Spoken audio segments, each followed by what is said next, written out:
सबसे पहला नियम एकादशी व्रत का सबसे पहला नियम है कि आप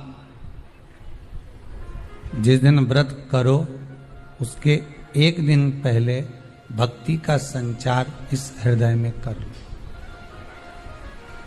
भक्ति का संचार इस हृदय में कर लीजिए। जिस दिन आप व्रत करो, जैसे एकादशी का व्रत कर रहे हो तो दशमी के दिन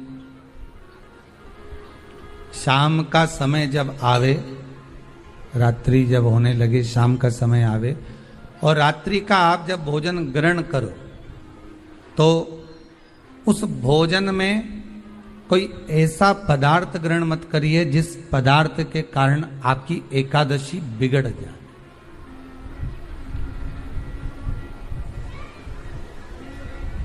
कोई बेकार भोजन में ग्रहण नहीं करना,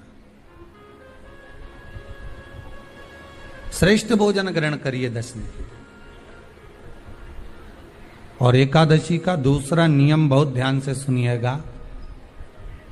जिस दिन आपकी एकादशी का व्रत हो उस दिन प्रयास करिएगा कि अपने हाथ से किसी भी वृक्ष की कोई पत्ती टूटे ना। अपने हाथ से किसी भी वृक्ष की, पौधे की, किसी भी वृक्ष की पत्ती अपने हाथ से ना टूटे। बहुत ध्यान दीजिएगा महाराज। एकादशी का ये दूसरा नियम है कि अपने हाथ से किसी पौधे की, किसी वृक्ष की, किसी डाली की कोई पत्ती टूटे ना, कोई पत्ती ना टूटे, इसका प्रयास करिए।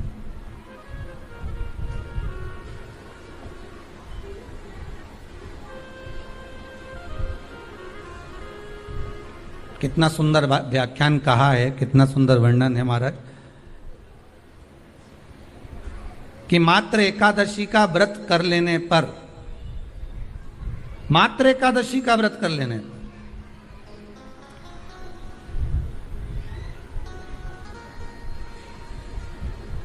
जो पूर्व में किया गया हमारा पाप कर्म है, हमने किसी जीव की हत्या करी है, हमने किसी को कष्ट प्रदान करा है, हमने किसी को अपशब्द कहा है, हमने किसी को ताने दिए, हमने किसी को आड़ा टेढ़ा कहा है, हमने किसी को गालियां दे दी है, मात्र एकादशी का व्रत ही कर लेने पर ये सारे जो दोष हैं वो समाप्त हो जाते हैं।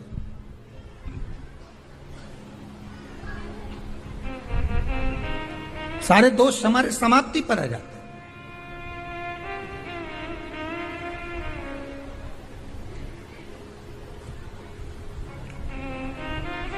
अब एक विचार करिएगा थोड़ा सा अपने मन में, अपने चित्त में, अपनी वृत्ति में एक बात उतारिएगा। एक अपने मन में एक बात को उतार कर रखिएगा कि आप अपने पाप को, अपने पाप कर्म को जिस दिन छिन्न करने वाले हो, समाप्त करने वाले हो, अपने पाप को आप जिस दिन समाप्ति पर लेकर जा रहे हो तो उसके एक दिन पहले आपको प्रसन्नता होना चाहिए कि नहीं होना चाहिए कि कल मेरा पाप कटने वाला है, कल मेरा पाप समाप्त होने वाला है। जो मैंने पाप कर्म करा है वो समाप्त होगा, जो मैंने पाप कर्म करा है वो कल समाप्त हो जाएगा। तो एक दिन पहले आपके चेहरे पर प्रसन्नता हो कि ना हो?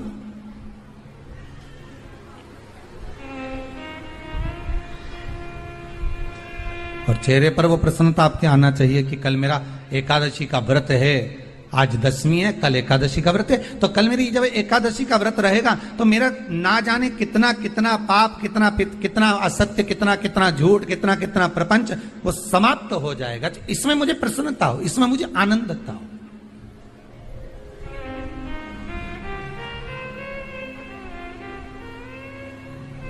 तो क्या कहा गया कि प्रयास करिएगा कि एकादशी के दिन कोई वृक्ष की, कोई डाली की, कोई कोपल की कोई पत्ती ना तोड़ी जाए। क्यों? तो कहा अगर उस पत्ती को हम तोड़ देते हैं, वृक्ष की पत्ती को या क्यारे में लगी हुई कोई डाली की पत्ती को हम तोड़ देते हैं तो एकादशी का पुण्य फल प्राप्त नहीं होता। एकादशी का कोई फल हमारे खाते में नहीं जाता, पुण्य फल प्राप्त। अब फिर भले तुम चाहे तुमने मोरधन खाया हो, चाहे तुमने फिर चिप्स खाई हो, चाहे तुमने फिर व्रत का कितना ही सामान खा गए हो और तुमने सोचा कि आज मेरी एकादशी है, तो फिर उसका कोई फल प्राप्त नहीं है, उसका कोई सुख प्राप्त नहीं है आपको, फिर उसका कोई आनंद प्राप्त नहीं है आपको, तो उसमें कोई आनंद की अनुभूति आपको नहीं मिल रही। को याद रखिए, गौदान और एकादशी, श्रीमद वल्लभाचार्य जी ने मायावत का खंडन करा था जगन्नाथपुरी में, और श्रीमद वल्लभाचार्य जी ने कहा था एकादशी मरने के बाद मत दो, एकादशी जीते जी दो। कहा था कि नहीं कहा था? जीते जी दान करिए। इसलिए जगदीश में, जगन्नाथपुरी में एकादशी उल्टी लटकी हुई है। करें अपने दर्शन, जगदीश में एकादशी को उल्टा लटकाया, क्यों? क्योंकि वल्लभ ने कहा कि एकादशी जीते जी दो। कई पंडितों कहते हैं तुम्हारे दादाजी मर गए, जब 12वें का दिन होता है ना, तो पंडित जी संकल्प छुड़ाते हैं, देव एकादशी, बड़े बेटे ने 5 दे दी, छोटी बहू ने 3 दे दी, उसने 2 दे दी, उसने 2 दे दी, तो क्या तुम्हारे दादाजी भिखारी थे जो तुम्हारी एकादशियां लेकर जाएंगे? और तुम कौन होते हो दादाजी को एकादशी देने वाले? तुमने कौन सा इतने पुण्य कर लिए जो तुमने एकादशी दे दी? एकादशी के दान की महत्वता श्रीमद वल्लभाचार्य जी ने कहा कि कोई व्यक्ति अगर खटिया पर सड़ रहा है, पलंग पर तड़प रहा है, हॉस्पिटल में पड़ा हुआ है, तो निवेदन है कि उसको देखने जाओ तो अपनी करी हुई एकादशी में से 2 एकादशी का दान उसको तुरंत दे दो। क्यों? तो जिससे उसको मोक्ष मिल जाए, मरने के बाद नहीं, क्योंकि मरने के बाद तो वो 10वें के दिन, गरुड़ पुराण में लिखा है 10 दिन तक जीवात्मा घर की अटारी पे रहती है। कितने दिन? 10 दिन। 10 दिन के बाद जीवात्मा चली जाती है। कहां जाती है? उसको जहां जाना है। 3 दिन में उसको भोग भोगना पड़ता है जीवात्मा को। 3 दिन नरक का भोग भोगती है, उसके बाद स्वर्ग का भोग भोगती है। 18 दिन में ये प्रोसेस पूरी हो जाती है। कितने दिन? 18 दिन। 18 दिन के बाद में उस जीवात्मा को धान के खेत में पटका जाता है। किसके खेत में? धान के, चावल के खेत में। इसलिए कहते हैं एकादशी के दिन चावल मत खाओ। कहते कि नहीं कहते? और क्या कहते हैं? द्वादशी के दिन चावल खाना जरूरी है।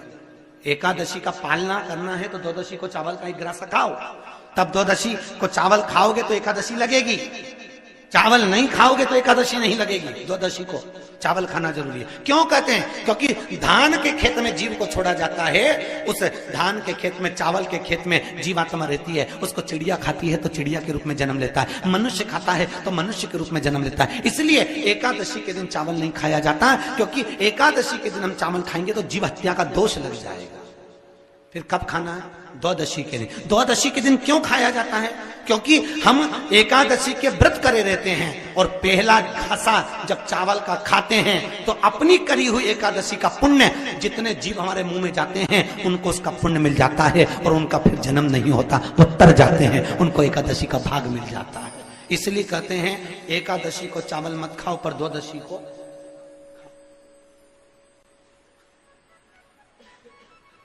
खाइए।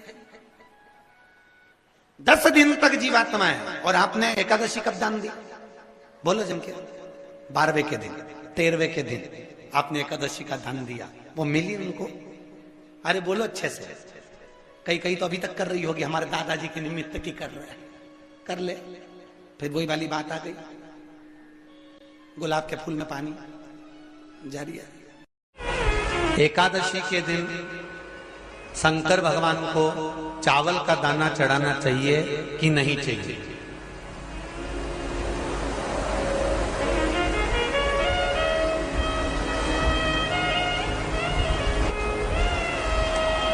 बीमार व्यक्ति से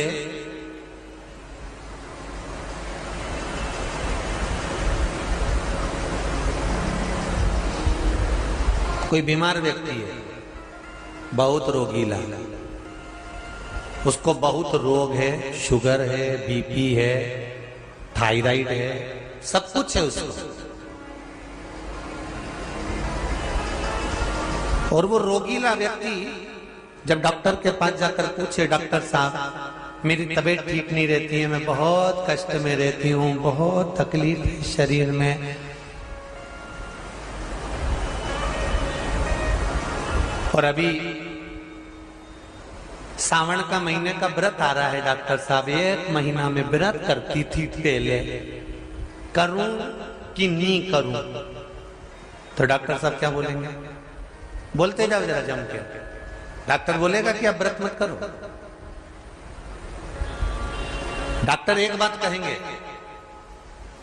शरीर स्वस्थ रखना है, व्रत बाद में हो जाएगा, अगले वर्ष कर लेना, पर अभी शरीर को सही रखने के लिए दोनों समय अच्छे पेट भरकर सात्विक भोजन करो और अपने शरीर को ठीक करो। सात्विक भोजन अपने शरीर को, व्रत बाद में भी हो जाएगा, अगले वर्ष हो जाएगा।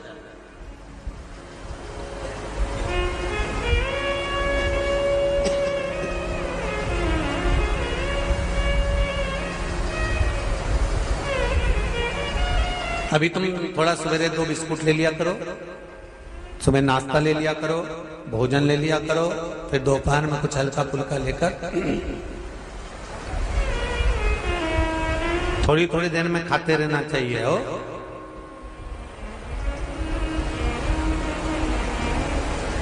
थोड़ा थोड़ा खाओ, थोड़ी थोड़ी देर में खाओ, एक साथ सुरसा जैसे मत निपटा जाए, थोड़ा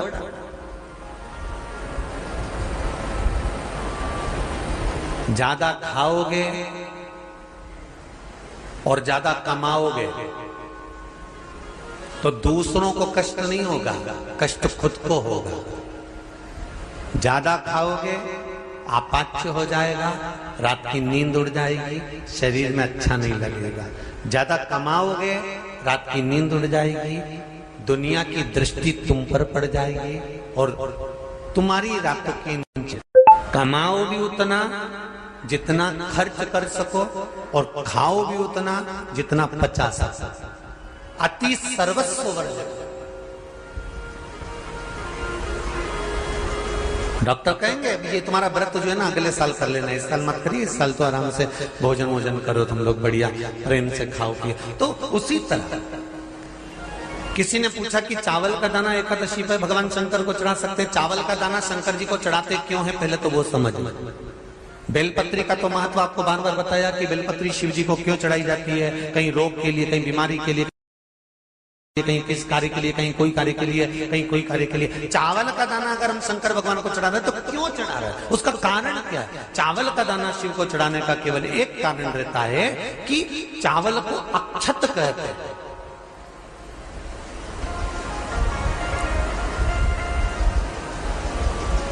अक्षत का मतलब होता है अक्षय।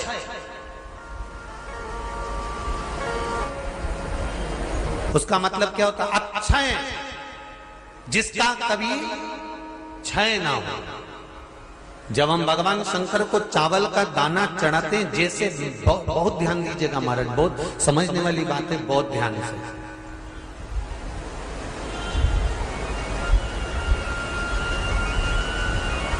चावल का दाना हमारे मस्तक पर तिलक करने के बाद पंडित जी क्यों लगाते हैं कि भगवान जैसा समय आज चल रहा है, आप पूजन कर रहे हो, पाठ कर रहे हो, दान कर रहे हो, पुण्य कर रहे हो, सत्कर्म कर रहे हो, भजन कर रहे हो, मेरा देव अधिदेव महादेव, मेरा नारायण, मेरा सत्यनारायण भगवान, मेरा राम जी, मेरा विष्णु जी, मेरा भागवत मैया, मेरी रामायण मैया। ब्राह्मण मस्तक पर तिलक लगाने के बाद चावल इसलिए लगाता है कि जैसा समय आज चल रहा है, भगवान तुमको ऐसा ही समय बनाकर रखे और तुम ऐसे ही चार चांद लगाते रहो, दान पुण्य संकीर्तन करते रहो। इसलिए मस्तक पर चावल का दाना लगाया जाए।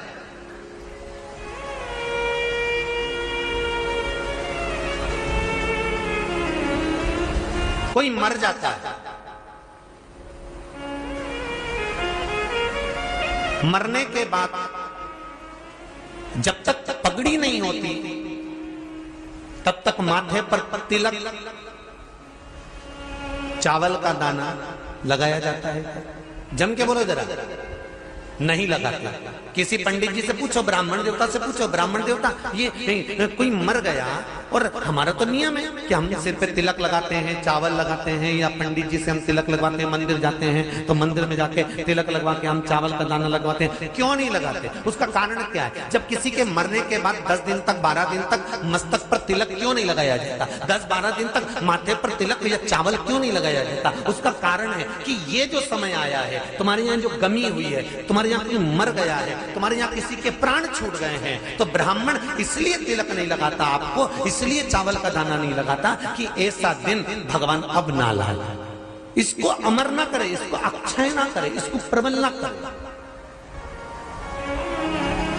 और जब चावल का दाना, तो यहां शिव महापुराण की कथा करी, चावल का दाना हम शिव जी को क्यों चढ़ाते हैं, भगवान को क्यों समर्पित करते हैं, भगवान की पूजन में अक्षत क्यों समर्पित करते हैं, चावल क्यों समर्पित करते हैं, उसका कारण क्या है। तो कहा आज मैंने जब चावल का दाना आपको समर्पित करा है, जिस भाव से, जिस विश्वास से, जिस श्रद्धा से, जिस मन से मैं आपको रिझा रही हूं, हे भोलेनाथ मेरी ये मनोकामना पूर्ण कर, इसको अक्षय कर देना, इसको अमर कर देना, बस इतनी कृपा आप कर। अब किसी ने पूछा एकादशी के दिन चावल चढ़ाए कि नहीं चढ़ाए, तो यहां तो सीधी सीधी बात है, बीमारी देखकर थोड़ी ना आती है कि नवरात्र चल रहे हैं कि सावन का सोमवार चल रहा है, बीमारी तो बीमारी। तुम चावल मत खाओ। तिरुपति कौन कौन गया, हाथ उठाओ, ठीक है। जगन्नाथ जी कौन कौन गया, हाथ उठाओ, हाँ ठीक है। द्वारका जी कौन कौन गया, हाथ उठाओ, ठीक है। बद्रीनाथ कौन कौन गया, हाथ उठाओ, ठीक है।